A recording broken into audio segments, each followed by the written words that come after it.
ពិភពលោកបានទទួលស្គាល់ថាប្រទេសមួយនេះគឺជាប្រទេសមួយដែលមានបរិយាកាសនិងខ្យល់បរិសុទ្ធដែលល្អលំដាប់ថ្នាក់លេខ1មិនត្រឹមតែល្បីខាងផ្នែកទេសចរណ៍វប្បធម៌អរិយធម៌ដ៏សែនចំណាស់នោះទេប៉ុន្តែស្តង់ដារនៅក្នុងការរស់នៅរបស់ប្រជាជនគេគឺមិនចាញ់លោកខាងលិចឡើយហើយសត្វកុងការ៉ូជាង50លានក្បាលគឺរស់នៅពាសពេញទៅលើទឹកដីនេះផ្ទាល់តែម្ដងបើសិនជានិយាយពីសត្វកុងការ៉ូទាំងអស់គ្នាប្រកាសជានឹកឃើញទៅដល់ប្រទេសអូស្ត្រាលីតើប្រទេសអូស្ត្រាលីស្ថិតនៅក្នុងទ្វីបណាសំណួរនេះមានគ្នាយើងជាច្រើនមែនទែនបានសួរខ្ញុំឥឡូវខ្ញុំនឹងប្រាប់ពីប្រវត្តិត្រួសៗរបស់ប្រទេសអូស្ត្រាលីបន្តិចទៀតបើសិនជាអ្នកទាំងគ្នាបានស្ដាប់ប្រវត្តិត្រួសៗរបស់ប្រទេសអូស្ត្រាលីហើយចាប់អារម្មណ៍ថាចង់ទៅលេងដោយផ្ទាល់នោះខាងក្រុមហ៊ុនទេសចរ Vigo Travel របស់យើងក៏បានរៀបចំជូនអ្នកទាំងគ្នាទៅដើរលេងនៅទីក្រុងធំៗចំនួន3គឺទីក្រុង Sydney Melbourne និង Canberra រយៈពេលដើរលេង7ថ្ងៃ6យប់ឯណោះទាំងអស់គ្នាសម្រាប់តម្លៃគឺរៀបចំជូនជាពិសេសជូនអ្នកទាំងអស់គ្នាត្រឹមតែ$2698តែប៉ុណ្ណោះដោយរួមបញ្ចូលទាំងការកេងស្នាក់នៅសណ្ឋាគារលំដាប់ផ្កាយការទទួលទានអាហារតាមកម្មវិធីនិងសវត្ថយន្តហោះទៅវិញទៅមកផងដែរឥឡូវនេះខ្ញុំនិយាយពីប្រវត្តិត្រួសៗរបស់ប្រទេសអូស្ត្រាលីតាមពិតទៅប្រទេសអូស្ត្រាលីគឺជាប្រទេសមួយដែលស្ថិតនៅក្នុងទ្វីបដាច់ដោយឡែកគឺទ្វីបអូសេអានីទ្វីបអូសេអានីគឺមាន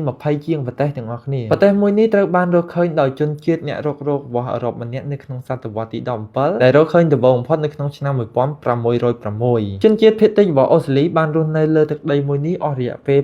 65000ឆ្នាំមកហើយដែលផ្ទៃដីនេះគឺមានលំដាប់ថ្នាក់លេខ6ដែលធំជាងគេលើពិភពលោកឥឡូវយើងងាកមកការដើរលេងដោយផ្ទាល់តាមរយៈក្រុមហ៊ុនទេសចរ Vigo Travel ជួនទាំងអស់គ្នាទៅទស្សនាសួនសត្វនៅលើទឹកដី Sydney គឺសួនសត្វ Fitzgerald មានសត្វកុងការ៉ូនិងខ្លាឃ្មុំខូឡាដែលជាសត្វមួយតំណាងឲ្យអូស្ត្រាលីផ្ទាល់មិនត្រឹមតែប៉ុណ្ណោះជួនអ្នកទាំងអស់គ្នាទៅបេះផ្លែឈើញ៉ាំនៅចំការដោយសេរីអាហារថ្ងៃត្រង់នោះក៏ជួនអ្នកទាំងអស់គ្នាទៅលេងឆ្នេរសមុទ្រ Bondi ឆ្នេរកុលាបនិងឆ្នេរ Walsan ឆ្នេរទាំងអស់នេះគឺជាឆ្នេរដែលពេញនិយមនៅទីក្រុង Sydney ប្រជាជនចូលចិត្តមកលេងនៅទីនេះក៏ដូចជាជិះស្គីទឹកលេងផងដែរបន្តធ្វើដំណើរដោយការជិះកប៉ាល់ជួនអ្នកទាំងអស់គ្នាទស្សនានៃទីក្រុង Sydney ទាំងមូលមិនត្រឹមតែប៉ុណ្ណោះក៏យើងថតរូបស្អាតៗនៅមហោស្រព Opera House ដែលជាមហោស្រពមួយដែលតំណាងឲ្យប្រទេសអូស្ត្រាលីមកលេងប្រទេសមួយនេះទាំងអស់គ្នានឹងទទួលបានបទពិសោធន៍ថ្មីមួយទៀតគឺការជិះរថភ្លើងប្រអប់ដែលទាំងអស់គ្នាអាចទស្សនានិងគយគន់ទេសភាពដ៏ស្រស់ស្អាតនៅលើជលងភ្នំ Chenmisan និងជួនអ្នកទាំងអស់គ្នាឡើងទៅទស្សនានៅលើភ្នំខៀវនិងជិះកន្ត្រកខ្សែកាបដែលមានកម្ពស់រហូតដល់270ម៉ែត្រគយគន់ទេសភាពយ៉ាងស្រស់ស្អាតនិងទស្សនាថ្ម